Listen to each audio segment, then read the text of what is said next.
इन revisory classes में मैंने कहा आपके लिए जो सबसे सिंपल पोर्शन वो स्टार्ट करता हुआ जाऊंगा, आपका इलास्टिसिटी के नाम से आएगा। अगर आप देखेंगे प्रॉपर्टीज़ ऑफ बल्क मैटर के नाम से आपकी यूनिट आती है। तीन तरह की प्रॉपर्टीज़ आएंगी।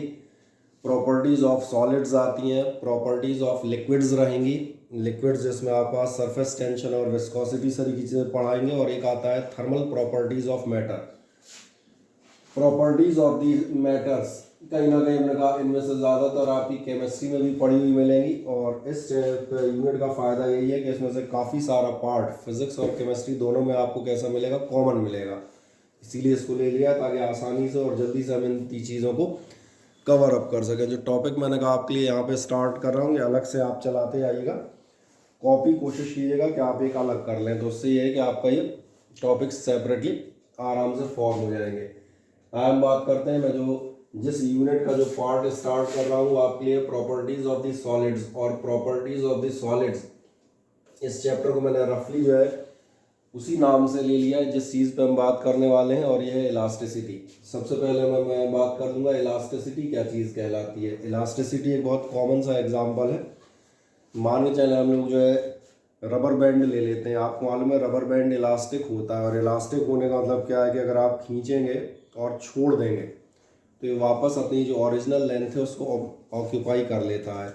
ये प्रॉपर्टी आपके लिए किस नाम से आनी जाती है, इलास्टिसिटी के नाम से। ऐसे ऑब्जेक्ट्स आप देखेंगे कैसे ऑब्जेक्ट्स कहलाते हैं, इलास्टिक ऑब्जेक्ट। हालांकि जो मैंने रबर बैंड का एग्जांपल लिया है, जब डिटेल में हम लोग डिस्कस करेंगे तब फिर ये भी बात करेंगे it is not a perfect elastic material, but फिर भी for convenience for the starting of the topic हम ये मान के चल सकते हैं कि आपका इलास्टिसिटी रबर बैंड इलास्टिक है, और ये प्रॉपर्टी कि आप खींचेंगे और वापस आ जाएगा। Springs, springs are considered to be elastic. Cricket आप में से बहुत सारे लोग एक ग्रीन या ऑरेंज कलर की या येलो कलर की टेनिस बॉल से खेलते हैं, वो भी आप देखेंगे इलास्टिक होती है। एक्चुअल शेप आपका कैसा होगा, स्फेरिकल। आप इस पर फोर्स अप्लाई कर देते हैं, ओवल हो जाती है, तो आप फोर्स रिमूव कर दें, वापस हटा दो और आपका ध्यान जाएगा ये वापस। तो इन रफ मैंने कहा ये प्रॉपर्टी आपकी किस नाम से जानी जाती है, इलास्टिसिटी के नाम से जानी जाती है। और इसीलिए जब हम बात कर रहे थे कि हम प्रॉपर्टीज ऑफ सॉलिड्स की बात करेंगे, तो आप जो इस समय टॉपिक पढ़ रहे थे उसी से रिलेटेड मैं चल रहा हूँ। आप पढ़ रहे थे लॉज ऑफ मोशन और आपने फोर्स के एप्लीकेशन पढ़े थे। जब मैंने कहा था फोर्स इज अप्लाइड, तो फिर ध्यान देखेंगे किसी भी फोर्स को अप्लाई करने पे क्या क्या इफेक्ट आते हैं, क्या क्या इफेक्ट आते हैं। अगर हम याद करें पिछले चैप्टर्स को, फोर्स की जो हमने डेफिनेशन दी थी, आपसे कहा था सबसे पहला काम फोर्स क्या करता है, फोर्स करता है changes the state of rest. अगर कोई ऑब्जेक्ट रेस्ट में है और आप इस पर फोर्स अप्लाई कर रहे हैं तो ये उसको स्टेट ऑफ मोशन में ले आता है। दूसरा मैंने कहा था ऐसा ज़रूरी नहीं है केवल जो है आपका स्टेट ऑफ रेस्ट ही चेंज करे, आपसे कहा जाता था changes the state of motion as well as, ये आपका कहीं ना कहीं स्टेट ऑफ मोशन भी चेंज करता हुआ जाता है, उसको भी आपका इंक्रीज कर सकता है, डिक्रीज कर सकता है। सेकंड लॉ आपने ये पढ़ा हुआ है, the force is directly proportional to the rate of change in momentum. और तीसरा अगर आपको याद आएगा तो तीसरा इफेक्ट हम पढ़ते थे, the force can change the shape of the body. तो जो आप अपने रेगुलर बैचेस में जो पढ़ते हुए जा रहे हैं वो सारे इफेक्ट आप देखना फोर्स के किससे रिलेटेड हैं, वो इससे रिलेटेड है। स्टेट ऑफ रेस्ट या मोशन चेंज करना, मोमेंटम चेंज करना, फिर डिस्प्लेसमेंट होगा, वर्क हो सकता है, एनर्जी हो सकती है, पावर हो सकती है, एक्सेट्रा। फिजिक्स है, डिटेल में बढ़ती जाती है। पर यहाँ हम जिस टॉपिक पे बात कर रहे हैं वो हम बात करते हैं चेंजेस द शेप, और दिख रहा होगा मैं इसी पे बात कर रहा हूँ। अब हम अपने टॉपिक पे आते हैं। जब आप सॉलिड्स का बिहेवियर पढ़ते हैं तो सॉलिड्स आप देखेंगे तीन कैटेगरीज में डिवाइड किए जाते हैं on the basis of result of force. जब भी आप किसी सॉलिड पे आप फोर्स अप्लाई कर रहे हैं, तीन तरह के आपके पास रिजल्ट्स आ सकते हैं, और यहाँ से हम सबसे पहली चीज़ आप बताते हैं और एक बताते हुए जाते हैं आपको टाइप्स ऑफ सॉलिड। तो एक कॉपी उठा लें और शॉर्ट नोट रफली फॉर्म करते हैं, फिर इनको बाद में फेयर अप करेंगे। एक सिंपल सा बताएंगे टाइप्स ऑफ सॉलिड्स। कॉपी वॉपी लेके तो सब बैठे बेचारे जम गए। ज़्यादा रजाई में घुसा पड़ा हो।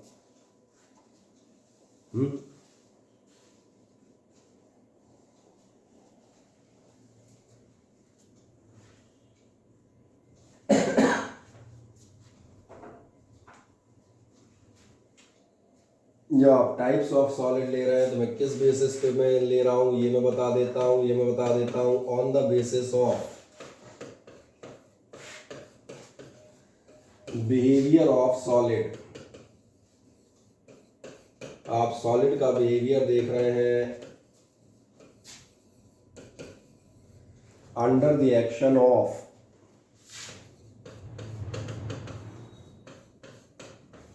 An external force. मैं मान के चलता हूं कि आपने कोई एक्सटर्नल फोर्स लगाया है और उस बेसिस पे आपका जो है सॉलिड जो है उसने जो भी बिहेवियर शो किया हुआ है उस बेसिस पे मैंने कहा आप कितने टाइप से डिवाइड करेंगे तो दिखा देते हैं। On the basis of behaviour of solids under the action of an external force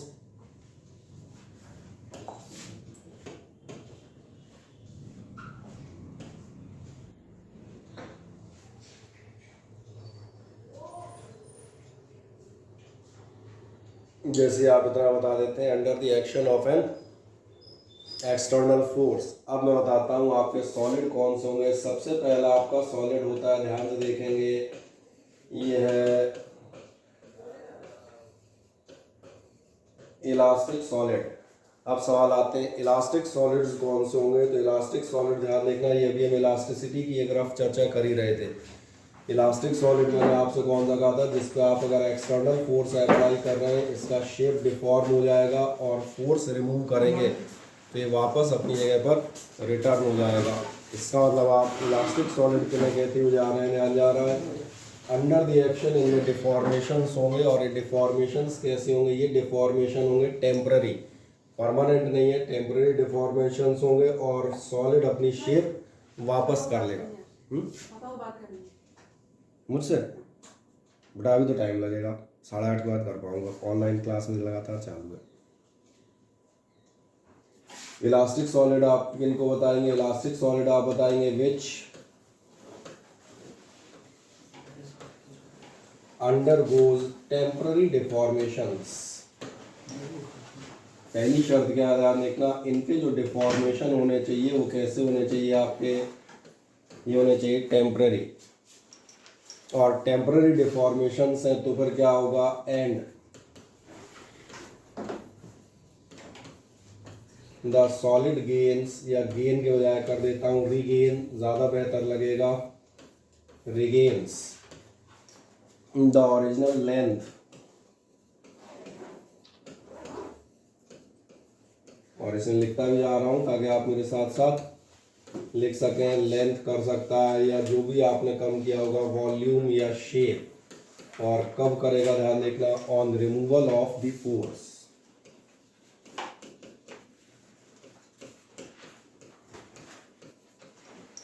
क्या समझ में आता है। इलास्टिक सॉलिड आपने किसे कहा है, जो अंडर हो जाता है टेम्पररी डिफॉर्मेशंस में एंड और रिगेन कर लेता है ओरिजिनल लेंथ, वॉल्यूम या shape on removal of the force. तो पहले एक काम करें, इलास्टिक सॉलिड की डेफिनेशन लिख दें छोटी से।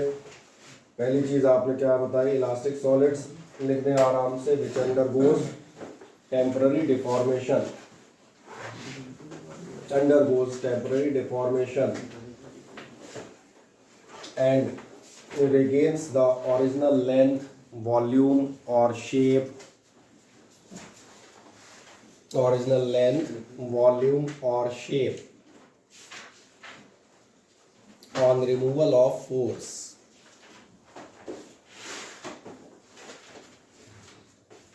चले बताएं, क्या इतना लिख दिया आपने, हाँ ना बताएं। Yes sir. चलो कार्तिक लिख दिया यस सर, लिख लिया है, पक्का, ठीक।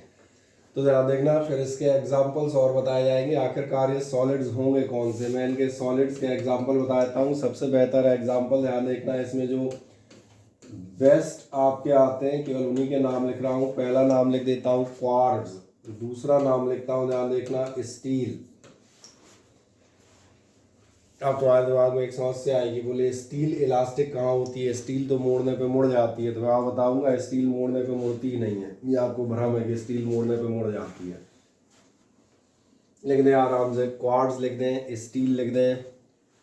और हाथी दांत को अंग्रेजी में क्या कहते हैं यार? एलिफेंट टूथ कहते हैं। अरे एलिफेंट टूथ नहीं कहते, ऐसे मजाक मत किया करो सुबह सुबह आगे। हाथी दांत का कोई बहुत अच्छा नाम है, मुझे याद नहीं आ रहा। हाँ वो म्यूजियम में बता देंगे। ठीक है, तो अभी फिलहाल मैं हिंदी में लिख देता हूँ। इसकी इंग्लिश ट्रांसलेशन कुछ नहीं करना, गूगल पे देख लेना यार, गूगल भी होता है। अभी तुम कहोगे तो हम भी खोल के देख लेंगे, हमें याद है पर ध्यान नहीं आ रहा एकदम से वर्ड। ये आपके कौन से मटेरियल मैंने लिखे हैं? ये मैंने लिखे हैं perfect elastic material, cords, steel और जो मैंने कहा हाथी दांत। बाद में इसका एग्जैक्ट नाम चेक कर लीजिएगा। सर इवोरी टस्क टस्क बोला जाता है। ऐसा लिख दो, टस्क हो सकता है, और चेक कर लेंगे बाकी सब बेचारे, कोई दिक्कत नहीं है ना। अब जब आप इलास्टिक सॉलिड चले जाते थे तो इसके बाद में एक नेक्स्ट बताता हूँ। इलास्टिक सॉलिड्स के बाद आप कौन से जाते हैं? इलास्टिक सॉलिड्स के बाद ध्यान देखना नंबर सेकंड, वो आपको अपने आप समझ में आएगा। जो इलास्टिक नहीं होंगे वो जाएंगे, हालांकि हम उन्हें इन इलास्टिक नहीं कहते, उनको याद रखिएगा। वो होते हैं आपके प्लास्टिक सॉलिड्स। अब यहाँ पर एक बात बहुत अच्छे से क्लैरिफाई कर दूँ, प्लास्टिक का मतलब यहाँ पर केमिस्ट्री का प्लास्टिक नहीं है। केमिस्ट्री का प्लास्टिक कंपाउंड होता है। केमिस्ट्री में ऑर्गेनिक केमिस्ट्री पढ़ी है क्या आपने? थोड़ी बहुत। केमिस्ट्री नहीं पढ़ी तो ऑर्गेनिक कहाँ से पढ़ लोगे? ये भी सही है। इनऑर्गेनिक और फिजिकल। हाँ बोले वो तो पढ़ी नहीं, बोले ऑर्गेनिक कहाँ तक कहाँ पहुँचते। प्लास्टिक एक्चुअली ये कहलाते हैं, मैं एक सिंपल सी चीज़ बता देता हूँ आपको, लास्ट ईयर में बताता हूँ। जब आप प्लास्टिक बजाते हैं तो अपने एक कंसेप्ट आता है, चूँकि अलग से तो इधर से थोड़ा अलग करके बता देता हूँ। और एक कंसेप्ट आता है जो कहलाते हैं मोनोमर और एक कहलाते हैं पॉलीमर। क्या आपको पिछले साल हल्का सा ऑर्गेनिक केमिस्ट्री याद है? कार्बन की एक प्रॉपर्टी होती थी, चेन फॉर्म करता जाता था, that was known as the catenation. आपसे बताया जाता था over 3 million compounds are formed in the nature which are related with the carbon और the organic compounds, and definitely it is due to the three reasons. Number one, carbon has the tetravalency, the valency of the carbon is highest with the 4. Second, आप बता देते carbon has the tendency to form multiple bonds, carbon to carbon, single bond, double bond, triple bond, and further carbon has the property of catenation. तो हम सारी long chain form करता जाता है। तो ध्यान देखना, एक और प्रॉपर्टी कार्बन में पाई जाती है ऑर्गेनिक कंपाउंड्स में। सबसे पहले मोनो और पॉली माने तो मालूम है, मोनो सिंगल, पॉली बहुत से वर्ड तो क्लियर है ना। मोनोमर क्या कहलाते हैं? ध्यान देखना, अगर किसी चीज़ का एक मॉलिक्यूल है तो कहलाता है मोनोमर। और मैं सबसे सिंपल एग्जांपल लेता हूँ जो तुम्हें मालूम है, तुम बता सकते हो ये क्या है? सॉरी,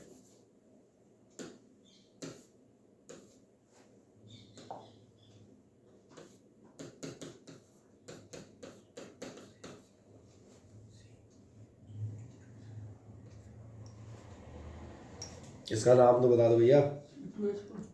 है? नाम बताओ, नाम। Sir ethene. इथीन, आप सही कह रहे हैं, इसलिए टोका है बेटा, क्योंकि बाकी सब जो है 10 की 5-5 क्विंटल की परसेंटेज की गठरिया खोपड़ी पे लाद के बैठे रहते हो। फर्जी वाली न्यूज़ भी लेता हूँ, कहाँ से आई रात वाली परसेंटेज क्या जो मोबाइल से बनती है।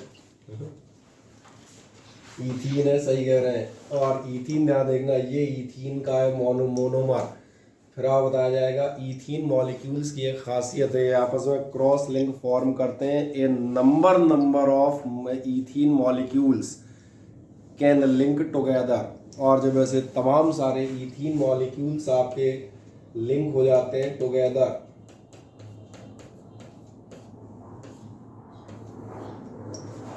तो फिर सब्जी लाने के काम में आने लगता है। हाँ सही कह रहा हूँ।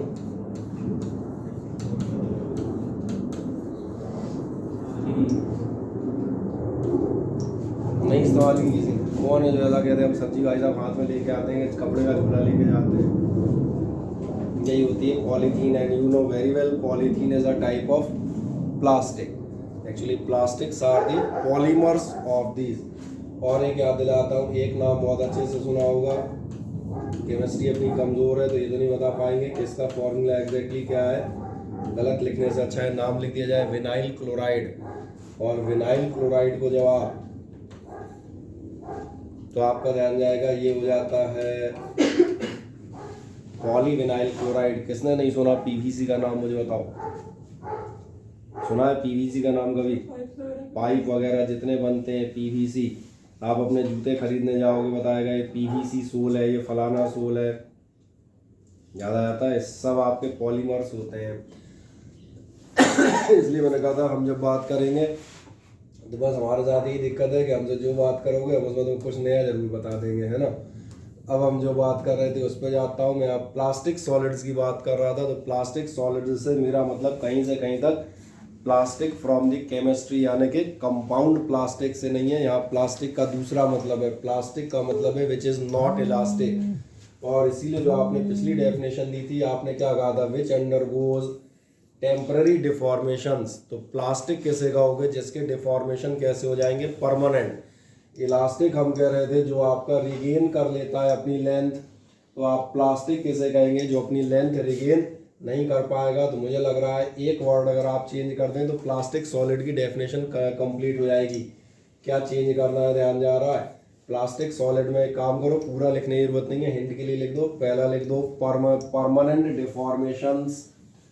प्लास्टिक सॉलिड में आप क्या लिखेंगे, परमानेंट डिफॉर्मेशन। समझ में आ जाता है, बाद में आप उसको अपनी लैंग्वेज में भर सकते हैं आराम से।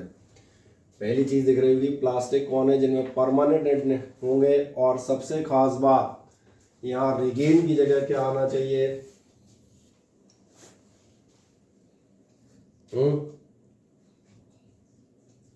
Does not regain. भैया ग्रामर, नॉट रिगेन्स नहीं होता, डज नॉट रिगेन हो जाएगा, खत्म। बता देंगे, क्या बता देंगे, परमानेंट डिफॉर्मेशंस होंगे। और अगली खास बात क्या होगी जो अगर कहा जाए तो दोनों पॉइंट्स बता देता हूँ। ये आपके कौन से होंगे, नंबर 1 मैंने कहा ये होंगे परमानेंट डिफॉर्मेशंस। और सबसे खास बात क्या होगी, does not regain original dimensions. लिख देता हूँ, डायमेंशंस अपने आप में पर्याप्त है। डायमेंशन मतलब समझ में आ रहा होगा, जो भी लेंथ ब्रेथ वॉल्यूम जो भी होंगे वो आपको दोबारा नहीं मिलेंगे। आप पूछेंगे ऐसे कौन से सॉलिड है, मैं बिल्कुल सिंपल बता देता हूँ। ऐसे सॉलिड में सबसे पहला आपका नाम आता है वैक्स, मोम। मोम को एक काम करें, मोम को दबा दें, क्या ख्याल है वापस आएगा? मेरा ख्याल है नहीं आएगा। तो फिर ये हो गया आपका प्लास्टिक। और बता देता हूँ, एक आता है सोप केक। सोप केक कौन सा केक होता है, खाया कभी सोप केक? नहीं खाया? साबुन सर। हाँ साबुन की भट्टी। अब गौतम बिल्कुल सही कह रहा है, सोप केक होती है साबुन की भट्टी।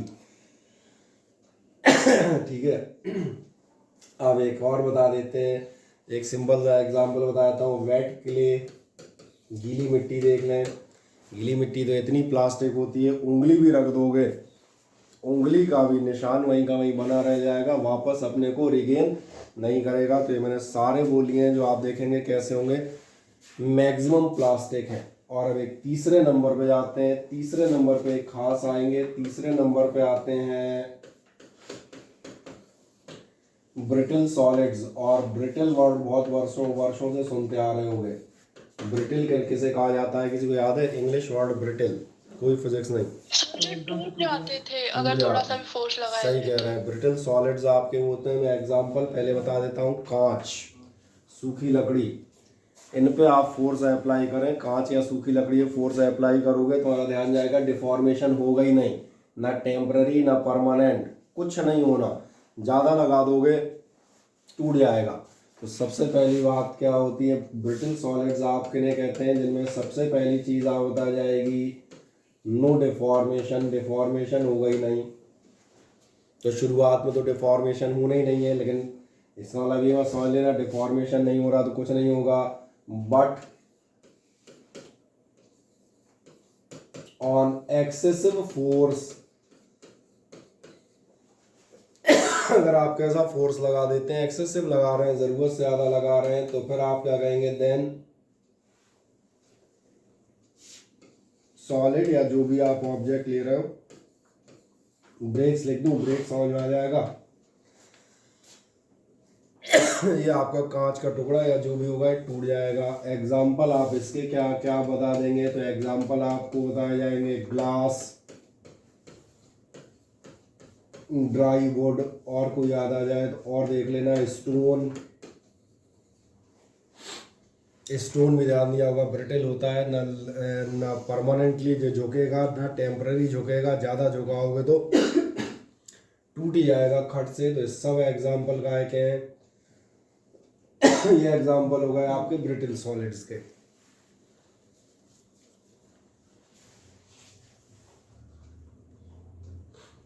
ठीक है, और ऑफलाइन क्लास अटेंड करने वाले जंतुओं से अनुरोध है समय सीमा के अंतर्गत आ जाया करें। 15 मिनट लेट आओगे तो हम थोड़ी तैयार कर पाएंगे, बेचारे सब 7:30 पे ऑनलाइन हो जाते हैं, कहीं तो चिल्लाने भी लगते हैं, सर दिख नहीं रहे कहाँ चले गए। चले, ग्लास, ड्राई वुड, स्टोन लिख दिए। अब एक नेक्स्ट बताते हैं, इस बेसिस पे आप ध्यान देखना, इलास्टिसिटी को आप डिफाइन कर सकते हैं बहुत ईजिली। तो एक नेक्स्ट डेफिनेशन जो अपने पास आ जाएगी, वो डेफिनेशन क्या होगी, तो अपनी डेफिनेशन आएगी इलास्टिसिटी। और इलास्टिसिटी की डेफिनेशन मैं आपको बता देता हूँ, इलास्टिसिटी में लिख दें एक लाइन, क्योंकि ये डेफिनेशन अब काम की है, इसको मैं भूल ही देता हूँ। इसमें आप लिख देगा, it is that property of A solid. Elasticity मेरे साथ साथ लिखते आएगा, it is that property of solid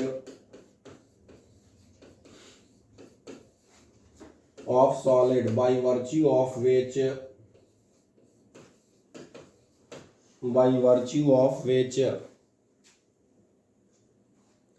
it undergoes temporary deformations. यही पढ़ रहे थे ऊपर, यही एग्जाम्पल दे रहा था। क्या कह रहा हूं, it undergoes temporary deformations in length, volume और shape. Temporary deformations in length, volume और shape and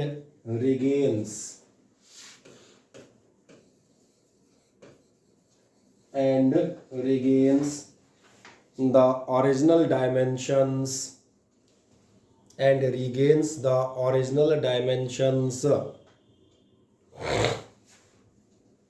on removal of that force, and regains original dimensions on removal of that force। आपकी ओरिजिनल डायमेंशन दोबारा regain कर जाता है।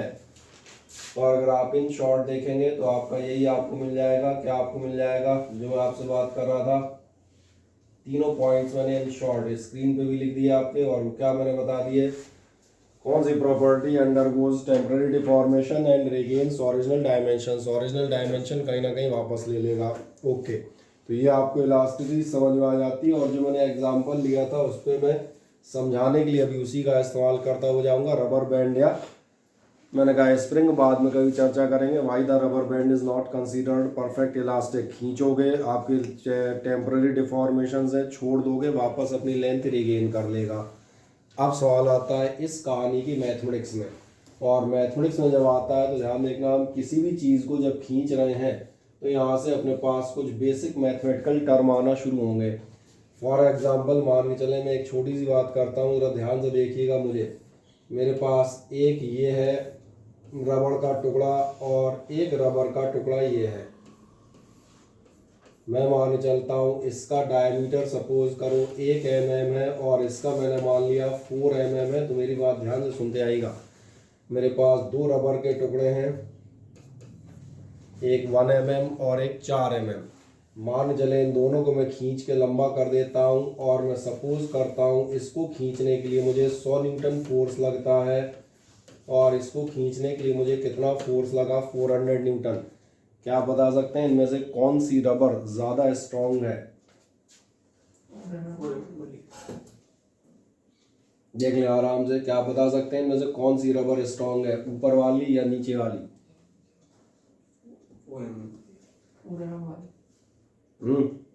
ठीक है, तो आपका जवाब गलत है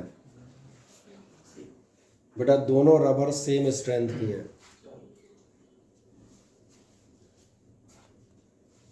एक हम रेटियो और प्रोपोर्टियन पढ़ते हैं, पढ़े हैं कभी? हाँ, वो यही बताते हैं कि दोनों रबर सेम स्ट्रॉन्ग है। जो आप 1 m ले रहे हो तो 400 लग रहा है, 4 mm लोगे तो 400 न्यूटन लगेगा। मतलब दोनों रबर आप देख लें ध्यान से सेम स्ट्रेंथ की हैं। और इसीलिए ध्यान देखना ये गड़बड़ होती है। कहाँ गड़बड़ होती है कि मुझे ऐसा लगता है शायद ये वाली रबर, मैं ध्यान रखना रॉड की बात नहीं कर रहा हूँ, रबर की बात कर रहा हूँ, मटेरियल की। We are talking about the solids, not of about the objects की बात नहीं कर रहा हूँ, मैं सॉलिड की बात कर रहा हूँ, रबर की। मैंने कहा दोनों रबर आप देखें सेम फोर्स पर आ रही हैं, क्योंकि इसका भी एक mm लोगे तो 100 न्यूटन ही लगेंगे। और इसीलिए ये भ्रम ना रहे, इसलिए अब हम फोर्स के बजाय ज़्यादा बेहतर वर्ड आपके लिए डिफाइन करते हैं, और ये वर्ड आता है स्ट्रेस। एक छोटी सी हेडिंग डाल दीजिएगा, स्ट्रेस।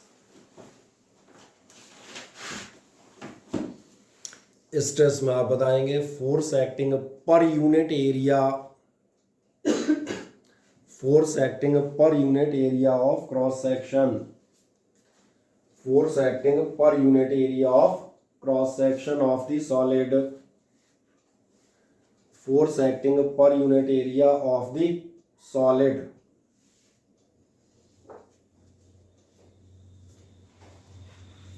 क्या ये बात क्लियर है?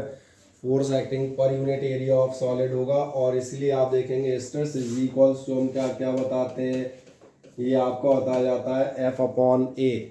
इसलिए जब पढ़ा रहे थे डायमेंशंस, तब लोग बात पूछते थे स्ट्रेस और प्रेशर में क्या डिफरेंस। मैंने कहा था प्रेशर होता है लिक्विड्स और गैसेस के केस में, और जब आप किसी सॉलिड पे फोर्स लगा रहे होंगे तो per unit area of cross section पे जो आप फोर्स लगाएंगे वो सॉलिड्स में क्या कहलाता है, that is known as a stress. दो छोटी छोटी बातें निकल आएंगी, इनको डायरेक्ट लिख देते हैं, क्योंकि अब हमने कहा इतने आगे आ गए हैं कि अब इनको तो आपको डायरेक्ट याद आ जाना चाहिए। यूनिट आप कितनी ले लेंगे, न्यूटन पर मीटर स्क्वायर। डायमेंशंस आप कितनी ले लेंगे, MLT -2, और अपॉन एरिया की याद है भाई, कितना निकल आएगा?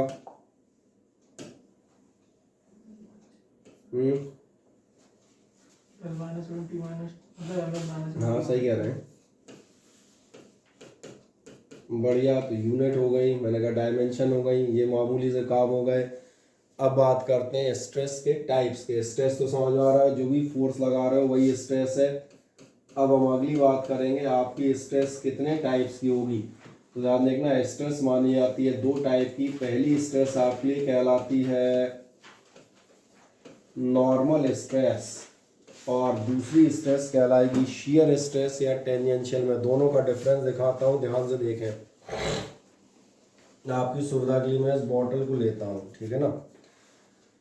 अगर ध्यान देखना है, बॉटल आपको सभी को नज़र आ रही है। इस बॉटल को अगर आप देखें तो मैं भी इसको रॉड मान लेता हूँ। मैंने इसको इसलिए लिया है ताकि ऑनलाइन में भी हर आदमी को साफ तौर पे दिखे। पतली कोई चीज़ लूँगा तो कई बार दिखती नहीं है। अगर मैंने कहा ये बॉटल है तो थोड़ी देर के लिए बॉटल का बॉटल वाला हिस्सा छोड़ दो, मैंने कहा एक रॉड दिख रही होगी। अगर आप यहाँ कहीं फोर्स लगा रहे हैं तो ये फोर्स आप कैसा लगाएंगे, आप लगाएंगे, ये एरिया ऑफ क्रॉस सेक्शन नज़र आ रहा है रेक्टेंगल, आप लगा रहे होंगे force perpendicular to the cross section या normal to the cross section. इसीलिए आपका पहली स्ट्रेस कौन सी कहलाएगी, इस समय जो डेवलप हो रहा है वो कहलाएगा नॉर्मल स्ट्रेस। कब लगेगा, ध्यान देखना, जब आप कहते हैं F इज अप्लाइड, और F तो समझते हो ना, अब तो ये नहीं कहते हमें F नहीं मालूम है तो कुछ नहीं हो सकता। F इज अप्लाइड आप नॉर्मल कह दें या परपेंडिकुलर कह दें, नॉर्मल या परपेंडिकुलर टू क्रॉस सेक्शन। और मेरी बात ध्यान देखना, इसके बाद लिखना है 1 सेकंड बाद।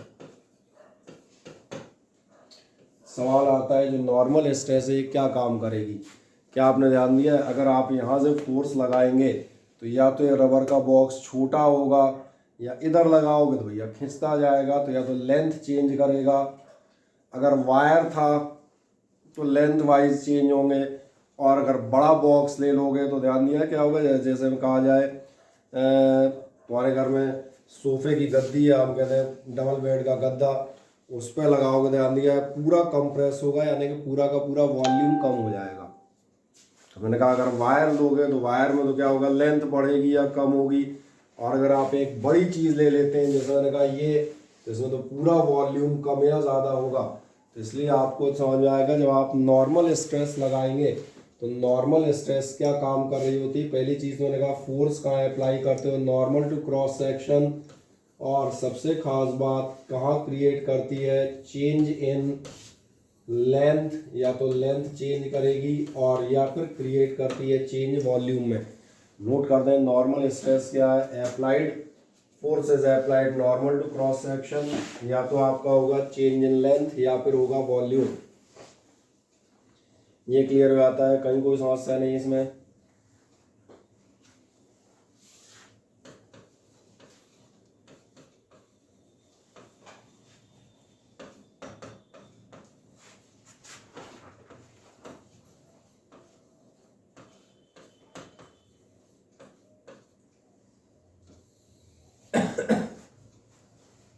दूसरी आती है, आप देखेंगे टेंजेंशियल स्ट्रेस।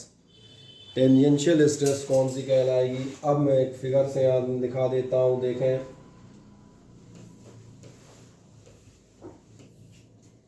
ये हम मान के चलते हैं कोई बॉक्स है और 3 डायमेंशनल नहीं बना रहे, सिंपल सा बना दिया, ध्यान से देखिएगा। अगर मान के चलें ये रबर का या ऐसी किसी चीज़ का बॉक्स है भी, फिलहाल अगर आप ये नॉर्मल फोर्स अप्लाई करते, कौन से वाली बात कर रहा हूँ, अगर ये नॉर्मल अप्लाई करते तो क्या होता है, कंप्रेस होता इसकी एंटायर हाइट, या मैंने कहा पूरा का पूरा वॉल्यूम चेंज होता। वो हम कहाँ थे, नॉर्मल स्ट्रेस पे। अब आप एक दूसरा काम कर दें, बजाय हम कहते हैं इसको normal to the cross section लगाने के, आप इसको अप्लाई कीजिएगा tangential to the cross sectional area. क्या आप बता सकते हैं अगर ये फोर्स लगाया जाए तो इस बॉक्स का क्या होगा? ये घूम जाएगा रोटेट। नहीं, रोटेट नहीं करना है, फिक्स है, ये ध्यान रखना। क्योंकि अगर डिस्प्लेसमेंट ले लोगे तो हम उधर चले जाएंगे जहाँ आप अपने अपने बैचेज में पढ़ रहे हैं, वर्क एनर्जी पावर में। डिस्प्लेसमेंट नहीं कर रहे, हम ये माने चल रहे हैं सारे फिक्स हैं। क्योंकि ऐसे तो फोर्स लगाओगे तो बोले खिसक जाएगा, तो मैंने कहा अभी खिसकने की चर्चा नहीं कर रहे, अभी का ही कर रहे हैं चेंज इन शेप। शेप में कोई चेंज होगा क्या? यस सर, होना चाहिए, साइड से डिफॉर्मेशन हो जाएगा। साइड से डिफॉर्मेशन हो जाएगा।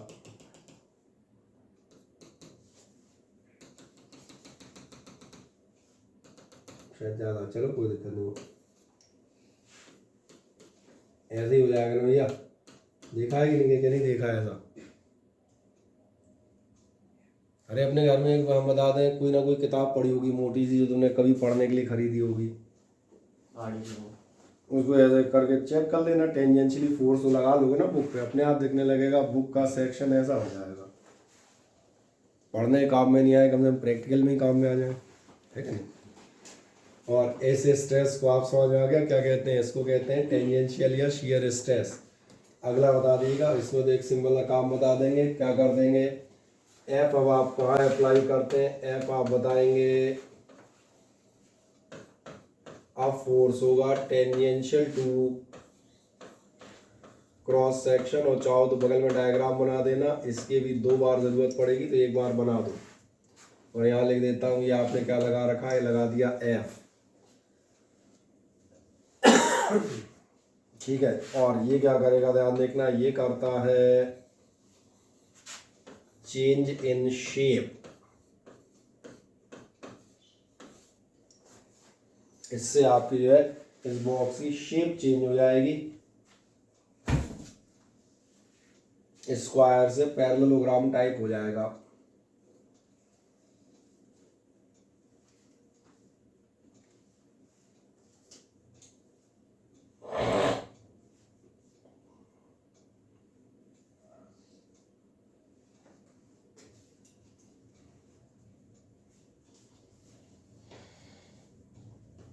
क्या ये क्लियर हो जाते हैं, हाँ ना। अब एक छोटी चीज़ और बताता हूँ, कई बार क्या होता है हम लोग जो है अंग्रेजी में फंस जाते हैं। यहाँ तक कोई समस्या हो तो मुझे पूछ लें। अंग्रेजी में हम कहाँ फंस जाते हैं, जैसे मैं बताता हूँ, कई बार आप पास 2 वर्ड आएंगे और इन वर्ड का डायरेक्टली इनडायरेक्टली कोई डेफिनेशन नहीं है, तो सिर्फ अंग्रेजी के वर्ड हैं। कई बार आपसे कहेगा टेंसाइल स्ट्रेस, और कई बार कहेगा आपने लगाई है कंप्रेसिव स्ट्रेस। अब दिक्कत ये हो जाएगी कि आप में से कुछ कहेंगे सर ये वाली तो आपने पढ़ा ही नहीं, कोई मुझे बताएगा? ये मैंने नहीं पढ़ाई कि पढ़ाई, कैसे पढ़ाने की जरूरत थी? टेंसाइल और कंप्रेसिव स्ट्रेस का मतलब बता सकते हो? इसने मैंने कहा आप फिजिक्स नहीं लगेगी, अब थोड़ा अंग्रेजी लगेगी। कंप्रेसिव स्ट्रेस नॉर्मल स्ट्रेस होगा। दोनों ही नॉर्मल ही हैं, दोनों ही नॉर्मल है, ध्यान देखें दोनों ही नॉर्मल है। अंतर इतना है, ये जो है अगर ऐसे लगा रहे हो, हिंदी में बात कर लेते हैं, अगर तान रहे हो, है ना, सब भिंड के आसपास के क्षेत्र के लोग हैं ना, हाँ तो समझ में आती, इतना तो आती होगी। तान रहे हो तो बोले ये क्या हो गई? बोले हो गई टेंसाइल स्ट्रेस, तो समझ में आ रहा होगा। अगर इसी को ऐसे लगा दोगे तो क्या हो जाएगी? Compressive stress. खत्म। ये मैंने कहा कई बार अपन अंग्रेजी में जाकर फंस जाते हैं, कहीं किसी ने लिखा होगा किसी न्यूमेरिकल में tensile stress of this much is applied, अब बोले ये वाली नहीं पढ़ाई थी, ये क्वेश्चन बोले आउट ऑफ सिलेबस, भूल ही गए। इसका मतलब खींचना होता है, मतलब दबाना होता है। टेंशन, कंप्रेशन, ये हर जगह पढ़ते आ रहे होंगे ढेरों जगह, तो इसलिए मैंने इनके नाम बता दिए, इनका कोई वैसा मीनिंग नहीं है, समझ में आ जाता है। तो इनका कोई पर्टिकुलर, तो वैसे ही हम कहते हैं याद रखने नाम के तौर पे। तो पहले मुझे बताया स्ट्रेस समझ में आ जाता है, ठीक है, इनको लिखने की जरूरत नहीं है, तो बस ये वाला बता देते, तो वैसे ही याद रखना। टेंसाइल कंप्रेसिव तो अपने लिए कई बार बीच में आएंगे, वैसे ही उनके हिंदी अनुवाद मालूम हो। अब मैं अगली बात करता हूँ। क्या आपको ध्यान है जब मैं यहाँ बात कर रहा था तो मैंने कहा था सबसे पहले अगर आप इलास्टिसिटी पढ़ेंगे तो क्या आएगा? किसी चीज़ पे फोर्स अप्लाई करें, फोर्स अप्लाई करोगे तो तीन बातें हो सकती हैं, फिर रिपीट कर देता हूँ। या तो उसमें जैसे मान के चलो यही रॉड ले लें, तीन बातें क्या हो सकती हैं? या तो इस रॉड की लेंथ में टेम्पररी चेंजेस हो, फोर्स हटा देने पर रिगेन कर जाए, हम डिक्लेयर कर देंगे it is an elastic rod.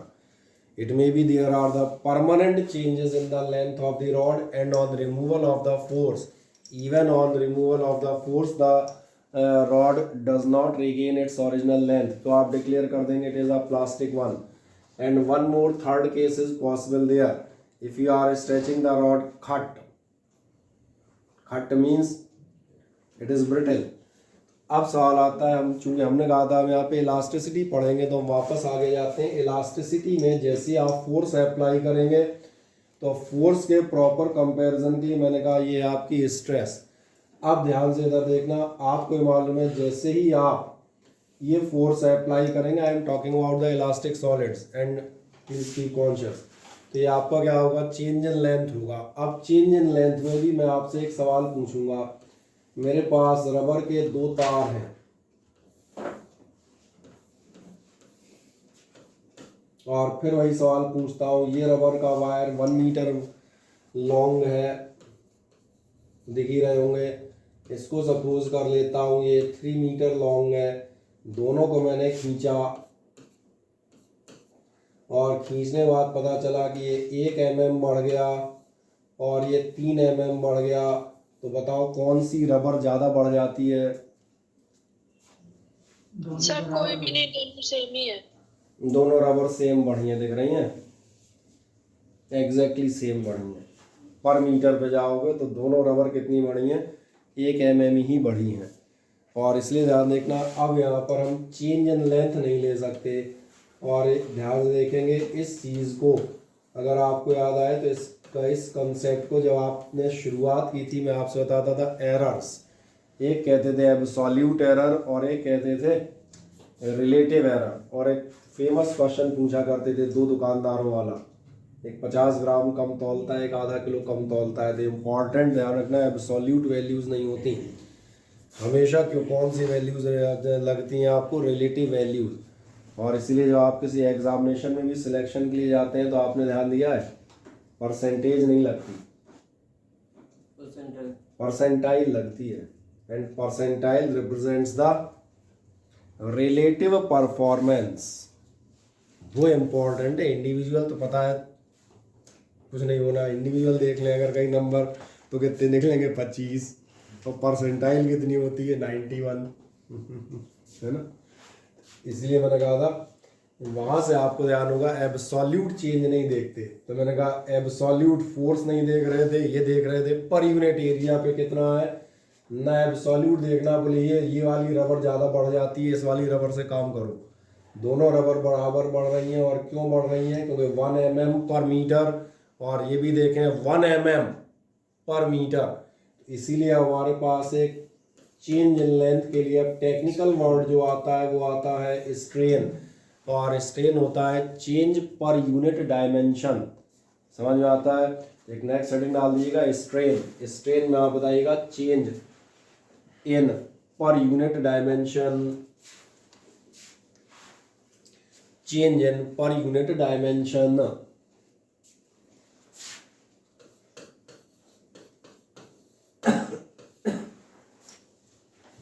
ठीक है, एक छोटी सी बात नहीं बता रहा, वो आपको मालूम है, सिर्फ ओरली बता के चला जाता हूँ। स्ट्रेन आपको याद होगी, स्ट्रेन होती है यूनिट लेस और dimension less because it is the ratio of similar quantities. याद आ जाता है? Change in length upon length कहते थे। चले देखें ध्यान से इसका मतलब। चलो पहले हम वो लिख दें टाइप से पहले तो फॉर्मूला बता दूँ आपका स्ट्रेन का क्या हो जाएगा। इसीलिए आप देखेंगे स्ट्रेन आपका क्या होगा, स्ट्रेन होगा change in dimension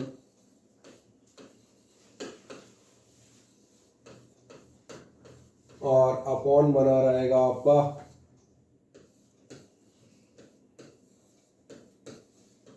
original dimension. समझ में आता है? जो भी चेंज इन लेंथ हो या जो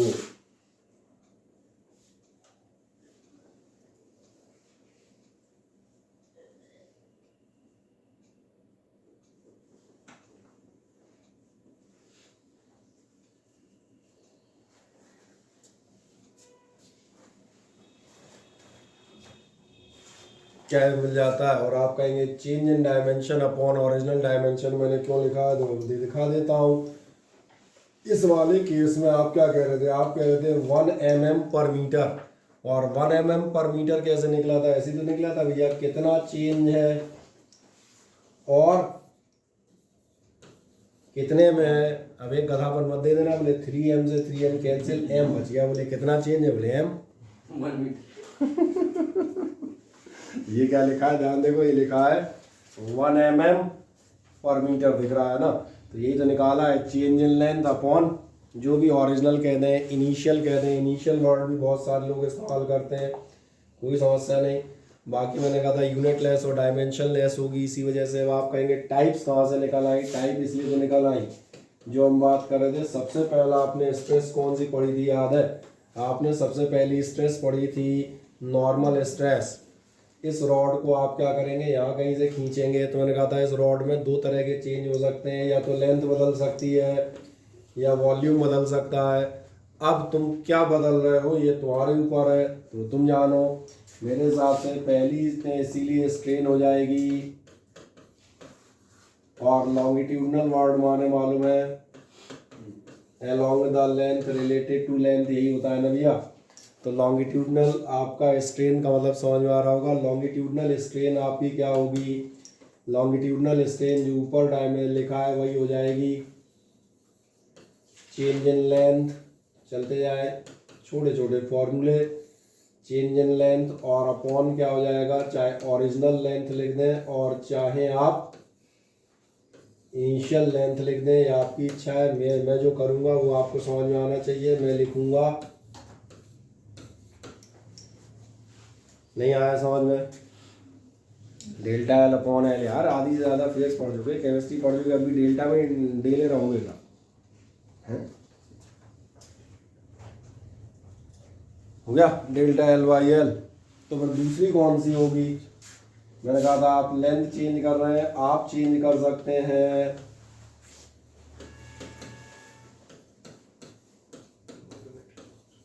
और अपना कॉमन वाला सेंस लगाएं, तो ये हो जाएगा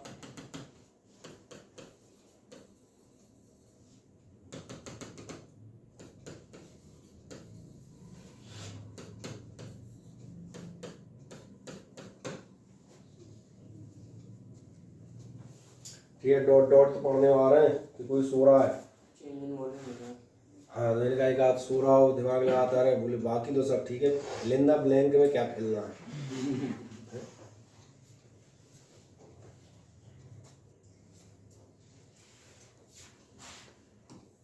सर चेंज इन वॉल्यूम अपन ओरिजिनल वॉल्यूम ही होगा। सही कह रहे हैं बिल्कुल आप। अब लास्ट बता देता हूँ, लास्ट का ध्यान देखना, ये तो आपके वॉल्यूम वाले हो गए, बाकी ये तो डेल्टा वी वाई भी कर ही लोगे।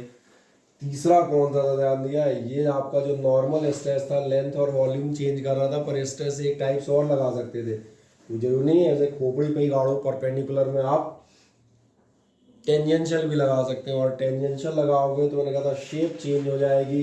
तो ये चेंज इन शेप आप देखेंगे टेंजेंशियल या शियर स्ट्रेस से हो रही थी, और इसकी वजह से जो इस शेप आएगा वो आपकी तीसरी स्ट्रेन कहलाती है शियर स्ट्रेन। और ये क्या शो करती है, ये शो करती है रिलेटिव चेंज इन शेप। फिर मैं इस पर बात करूंगा, आप शेप का रिलेटिव चेंज हम कैसे निकालेंगे वो भी देखते हैं। पहले तो आप एक लाइन बता दें शियर स्ट्रेन, इसमें आप बताएंगे रिलेटिव चेंज इन लेंथ,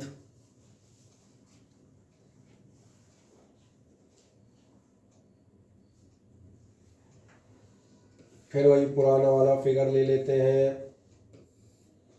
ये मान चले आपके पास एक ऑब्जेक्ट हुआ करता था ए बी सी और डी, और आपने क्या किया, इस बेचारे पर आपने लगाया एक फोर्स, और ये दिख रहा होगा एक ऐसा फोर्स है, ये शियर फोर्स या शियर स्ट्रेस है, दिख रही है। परिणाम भी आपको अंदाज है, परिणाम ये होगा कि ये जो आपका है ये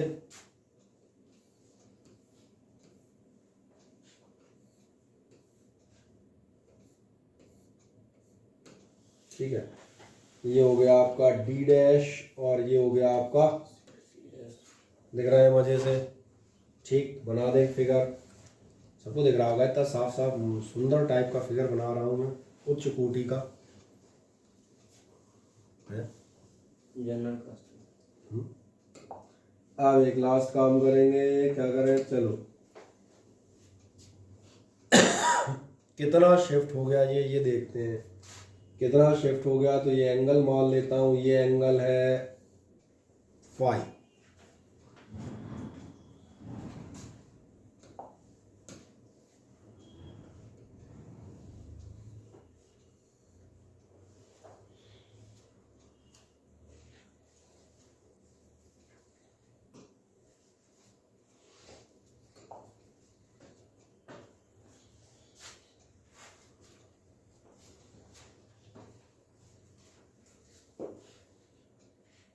सही है। और देखो ध्यान से, फाई आपका शियर स्ट्रेन बता रहा है, यही तो बता रहा है कितना शेप चेंज हुई है, 2 डिग्री 4 डिग्री 50 डिग्री, खैर 50 डिग्री तो नहीं होगी, बेचारा सीधा ही हो जाएगा। मैंने कहा जो भी है फाई क्या है क्लियर हो जाता है।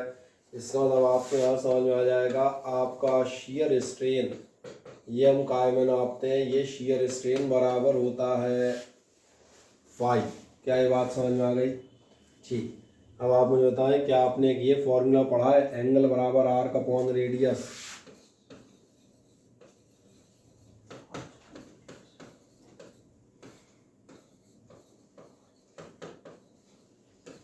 और अगर हाँ तो ध्यान देखें, इसका मतलब ये भी हो जाएगा कि फाई इज इक्वल्स टू आप ले लेंगे, ये हो जाएगा आपका D D dash upon A D, और D D dash upon A D हुआ तो हम कह सकते हैं फाई इज इक्वल्स टू होता है। चलो इनके भी नाम ही रख देता हूँ आपकी सुविधा के लिए, तो एक लाइन में इतना बढ़ा दो, और इसका नाम रख देता हूँ, माने चलूँ यहाँ से यहाँ तक मैं मान लेता हूँ ये आपका डिस्प्लेसमेंट हुआ है एक्स, और ये साइड थी आपकी एल, मान लो कुछ भी मान लो। इससे क्या होगा, फॉर्मूला टाइप लगने लगेगा और कुछ नहीं। तो आपसे कहा जाएगा फाई इज इक्वल्स टू कितना हो जाएगा, एक्स बाई एल। एक्स बता रहा है कितना खिसक गए और एल बता रहा है कितने डिस्टेंस में खिसके हो, इसीलिए मैं इसको और डिफाइन कर देता हूँ एग्जैक्टली। देखो ध्यान से, आपकी शियर स्ट्रेन होती है रिलेटिव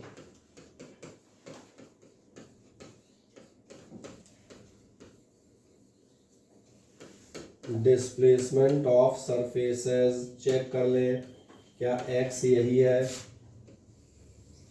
एक्स बता रहा है एक सरफेस दूसरे सरफेस के रिस्पेक्ट में कितना डिस्प्लेस हुई है, दैट इज द एक्स। और एल क्या बता रहा है, एल बता रहा है दोनों सरफेसेस के बीच का डिस्टेंस, तो नीचे आप L की जगह लिख सकते हैं डिस्टेंस बिटवीन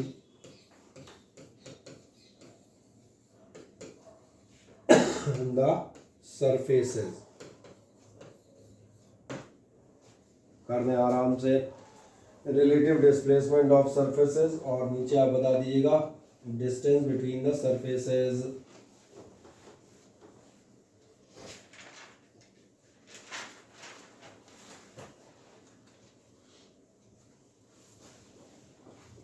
ठीक है, क्या इतना क्लियर हो जाता है? हाँ ना, ये तो कोई दिक्कत नहीं। दोनों बीच के रिलेटिव डिस्प्लेसमेंट और मैंने साथ में कहा दोनों के बीच का डिस्टेंस, यहाँ तक कोई परेशानी नहीं। तो बस एक छोटा सा पिद्दी सा क्वेश्चन मुझे और बता दो, वे बता दो मान के चलो मेरे पास एक ये रॉड है, मैं इसको 100 न्यूटन के फोर्स से खींचता हूँ। कितने फोर्स से खींच रहा हूँ? 100 न्यूटन के फोर्स से, और इसकी लेंथ 1 mm बढ़ जाती है। अगर मैं इसे 200 mm से खींचूँ तो 200 न्यूटन खींचूँ तो कितना बढ़ेगी? 2 mm बढ़ जानी चाहिए। अगर इसे मैं 300 न्यूटन से खींचूँ तो कितनी बढ़ जाएगी? 3 mm बढ़ जानी चाहिए।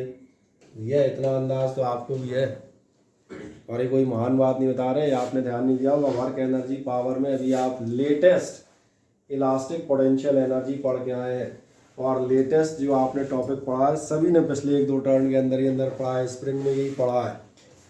The force and change in the length of the spring are directly proportional. यहीं से आपका स्प्रिंग कांस्टेंट या फोर्स कांस्टेंट ऑफ स्प्रिंग है। इसमें का फिजिक्स जो है ये खासियत है, कहीं से भी कहीं अपन पहुंच सकते हैं, इसलिए समझ में आती है और यहाँ पर नहीं आती है, बोथ सही है ना। स्प्रिंग के लिए अभी लेटेस्ट कल ही परसों में सबने पढ़ा है, F=kx होता है, और इसका मतलब है वही चीज़ मैं यहाँ भी अप्लाई कर रहा हूँ। स्प्रिंग भी आपकी इलास्टिक होती है। क्या बता रहा है? जितना ज़्यादा फोर्स लगाते जाओगे उतना ज़्यादा एक्सटेंशन बढ़ता जाएगा। बस अंतर इतना है, चूँकि वहाँ हम स्प्रिंग की बात कर रहे थे तो हम इतने डेप्थ में नहीं घुसे थे। हमने कह दिया था फोर्स और चेंज इन लेंथ या फोर्स और चेंज डायरेक्टली प्रोपोर्शनल होंगे। आपने ध्यान नहीं दिया। अब हम फोर्स के बजाय जो वर्ड ले रहे हैं वो वर्ड हम फोर्स नहीं ले रहे हैं, और मोर एक्यूरेटली हम ले रहे हैं स्ट्रेस, ताकि कोई गड़बड़ नहीं हो। और चेंज इन लेंथ नहीं ले रहे हम, उसकी जगह मोर स्पेसिफिकली और बेहतर टर्म ले रहे हैं स्ट्रेन। क्या आपने ध्यान नहीं दिया? स्ट्रेस और स्ट्रेन प्रोपोर्शनेट होंगे। सिंपल हिंदी में बोल देता हूँ, जितना ज़्यादा खींचोगे उतना ही खींचेगा। भाई इससे ज़्यादा और क्या सिंपल अनुवाद हो सकता है? तो ध्यान देखें, जैसे ही आप कहते हैं स्ट्रेस और स्ट्रेन प्रोपोर्शनेट होते हैं तो फिर ये एक महान लॉ में कन्वर्ट हो जाता है इमीडिएटली, और ये लॉ आपके लिए कहलाता है, ठीक है। और जिनका अंग्रेजी में बेचारे हाथ तंग है उनसे कहूँगा हुकेज लॉ मत पढ़ देना, हुक्स लॉ कहलाता है। हाँ बोले कौन सा लॉ? बोले सर हुके लॉ नहीं समझ में आया। That is called Hooke's law. और हुक्स लॉ क्या कहता है? Stress proportionate strain. बस एक छोटी सी शर्त देता है, और शर्त क्या देता है? विद इन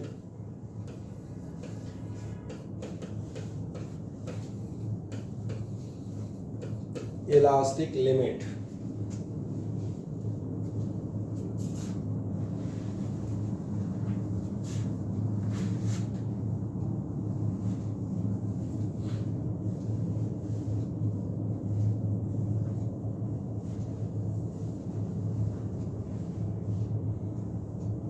सही है। अब सवाल आता है ये हुक्स लॉ कंप्लीट लिखा हुआ है, और मान चलें एग्जाम में लिखना पड़े तो क्या हम इसे लिख पाएंगे? बिल्कुल लिख पाएंगे। क्या लिख देंगे? यहीं से चालू करेंगे ना। According to the Hooke's law the stress produced in a solid is directly proportional to the strain in it within elastic limit. और सवाल है विद इन इलास्टिक लिमिट का मीनिंग क्या है? विद इन इलास्टिक लिमिट का meaning यही है, उसी रबर बैंड की चर्चा फिर से करते हैं। खींचूंगा लौट आएगा, खींचूंगा लौट आएगा, और खींच दूंगा खत्म बात। इलास्टिक लिमिट होती है सबकी, अंधाधुंध नहीं खींच सकते। स्प्रिंग ही देख लेना, स्प्रिंग आप खींचेंगे लौट जाएगी, खींचेंगे लौट जाएगी, और ज़्यादा खींच दोगे तो सीधी हो जाएगी।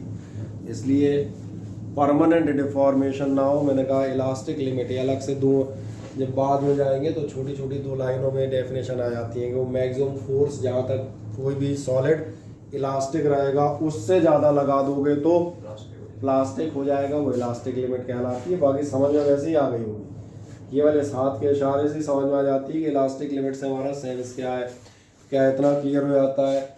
और हमेशा की तरह आपको मालूम है जब जब प्रोपोर्शनल आएंगे तब तब कांस्टेंट आएंगे। और ये जो आपका ई आया है, तो ई बता देता हूँ, ई ये तो समझ में आएगा है, कांस्टेंट है, वो क्या बताना। इसका भी नाम आप सुने बैठे हैं कहीं ना कहीं, ये आपके लिए कहलाता है मॉडुलस ऑफ इलास्टिसिटी। आगे बढ़ जाए, stress proportionate strain, stress is equals to E into strain, और जहाँ ई क्या है आपका मॉडुलस ऑफ इलास्टिसिटी।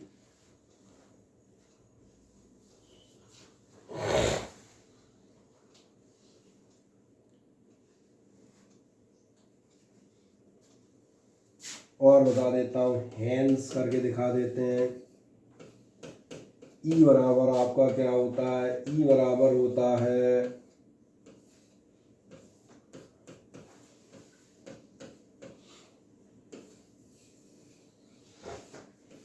तो ये वो मशहूर फॉर्मूला निकल आता है जो हमने डायमेंशनल एनालिसिस के दौरान इस्तेमाल किया था। मॉडुलस ऑफ इलास्टिसिटी होते हैं स्ट्रेस अपॉन स्ट्रेन।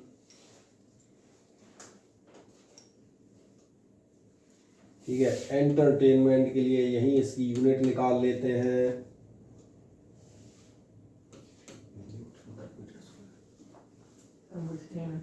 सेम आएगी, क्योंकि अभी कह रहा था ना स्ट्रेन तो बेचारा यूनिट लेस और डायमेंशन लेस है, स्ट्रेन कुछ नहीं कर पाने वाला। क्या आएगा, स्ट्रेस आएगा। स्ट्रेस क्या होता था, फोर्स अपॉन एरिया, तो ये रहा फोर्स और ये रहे अपॉन का एरिया, तो ये हो गई यूनिट। और यही डायमेंशंस हो जाएंगी, क्योंकि फिर मैं याद दिलाऊं आपकी स्ट्रेन कैसी है, that is dimension less also. और अगर डायमेंशन लेस है तो फिर आपकी डायमेंशन हो जाएंगी, कितनी हो जाएंगी, ये थी आपकी ML-1 T-2। बढ़िया।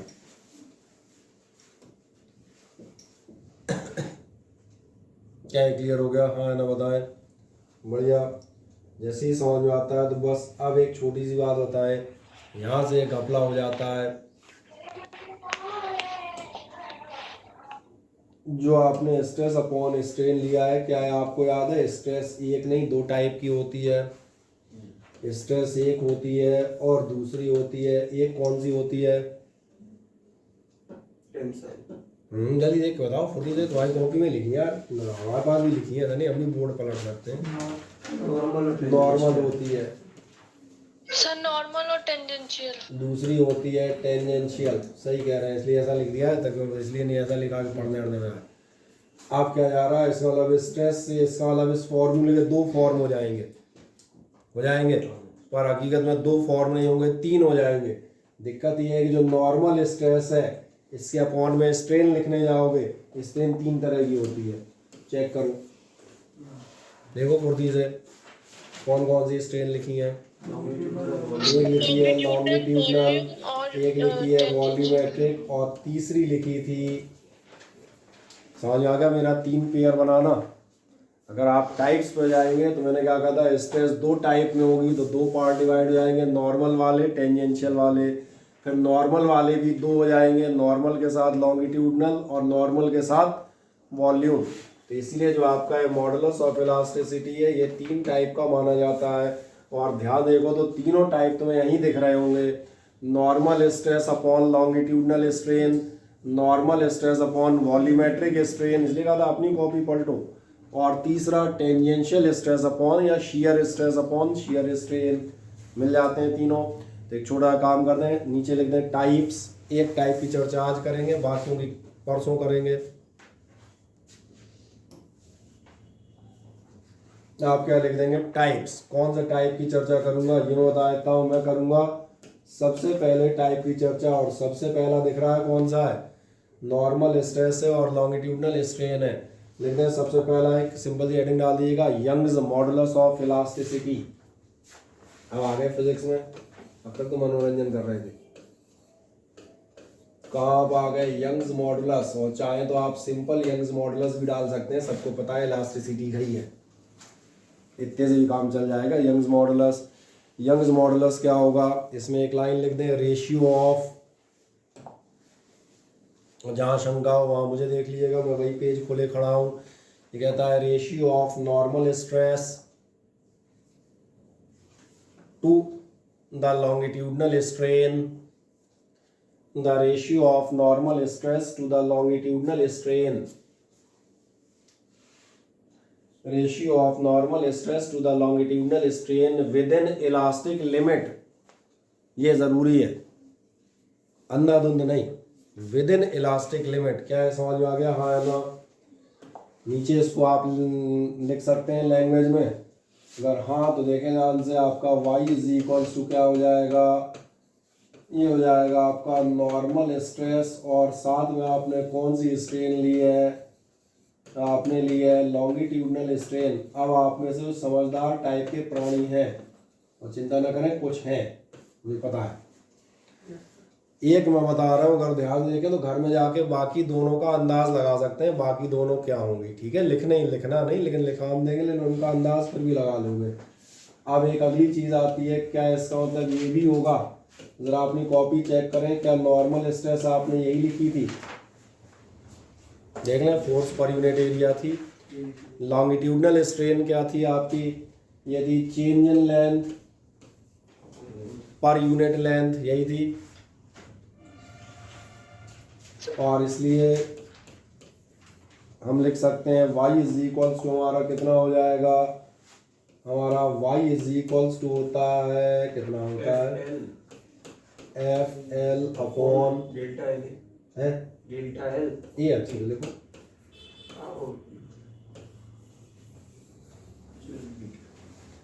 y इज इक्वल्स टू हो गया एफ एल अपॉन ए डेल्टा एल।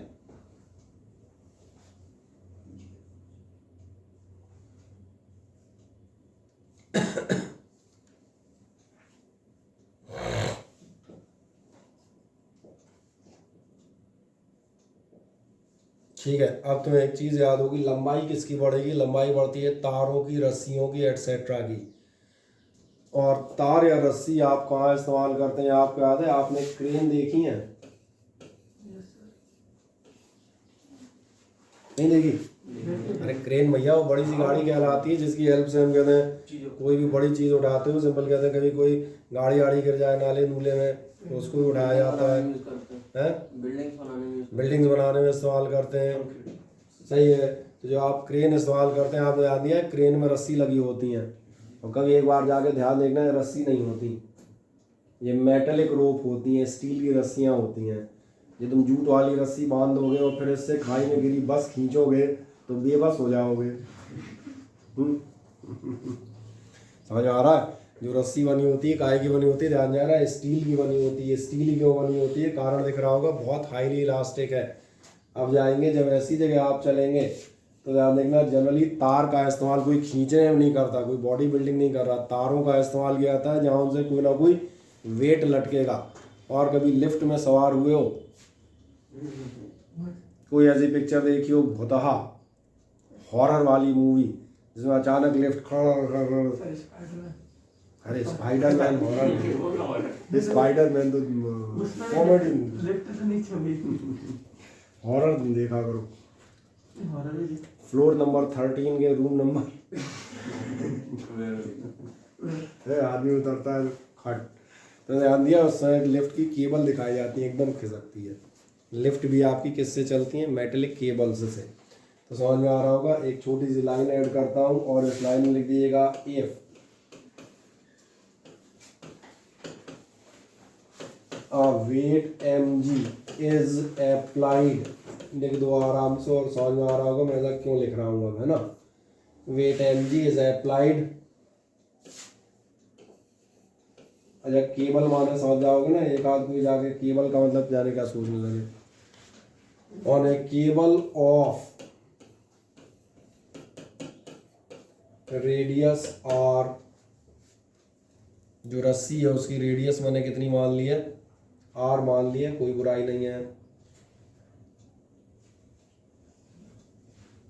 चलो एक लाइन और बढ़ा ही दूँ, काहे के लिए अपन परेशानी लें। देन क्या आपको ऐसा समझ में आ रहा है, देन जो आपका फोर्स होगा वो फोर्स आपका वेट हो जाएगा।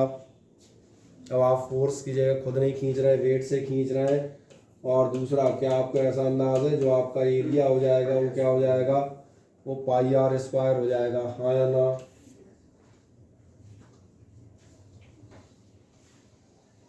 और अगर ऐसा हो गया तो ध्यान देखें, आपका y की एक छोटा सा एक्स्ट्रा फॉर्मूला निकल आएगा और ये कई जगह इस्तेमाल होगा। y बराबर कितना होगा, FL। FL का मतलब होगा, और अपॉन ए डेल्टा एल को हम लिख सकते हैं pi r square dot delta L. और ये बता देता हूँ, ये इसमें लिख देता हूँ, क्या लिख दूँ,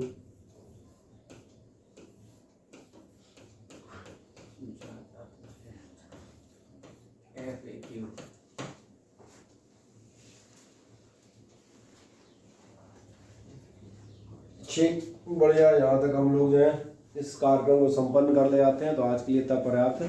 1 hour class is sufficient for you, है ना। इन क्लासेस को चलने देंगे, ऐसे छोटे मोटे सिंपल से टॉपिक इनमें हम लोग कंप्लीट करते हुए जाएंगे।